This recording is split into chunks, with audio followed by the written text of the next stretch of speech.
I think the reason there's a rise in ADHD is because we live in a time now where attention is currency. And so everything on our screens is designed to grab our attention as quickly as possible.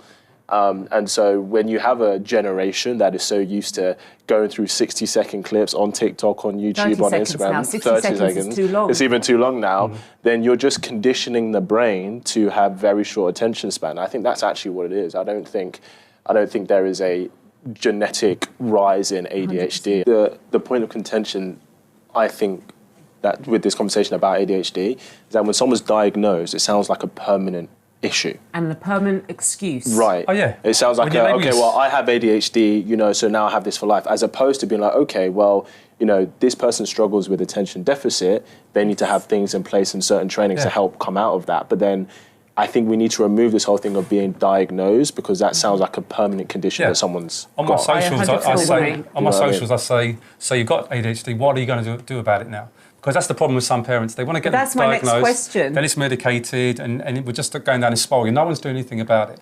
And how much of this is my question? How much of this is about getting a get out of jail free card, special privileges? My friend, she's a teacher at a private school, and she said that every year, I said this already, every year they're getting more and more kids being diagnosed. And she said this year, year sevens, it's like 80%. They've never seen anything like it. And she said they get extra time in exams and, you know, you have to be more considerate and understanding. I personally think that being diagnosed with ADHD or neurodivergency or any of these is a way that you can get special privileges in school.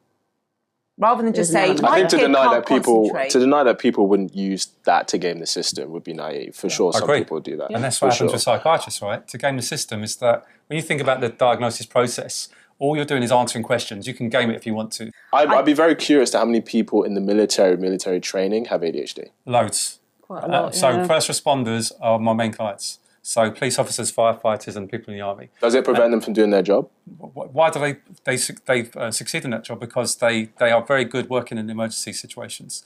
They're really spontaneous, they're impulsive, and it brings the best out of them. So maybe that's just who they are. Maybe they don't have ADHD. Maybe they're just people that think very quickly on their feet and they're able to just think like that. And there's some people who can concentrate on things for longer, but they're better on strategic planning, you know, just a completely different line of work that's, you know, not in emergency services where you have to think quickly. And then it's like, all right, diagnose them with this then. It's like, no, this might be actually something, a trait that's fantastic that they have.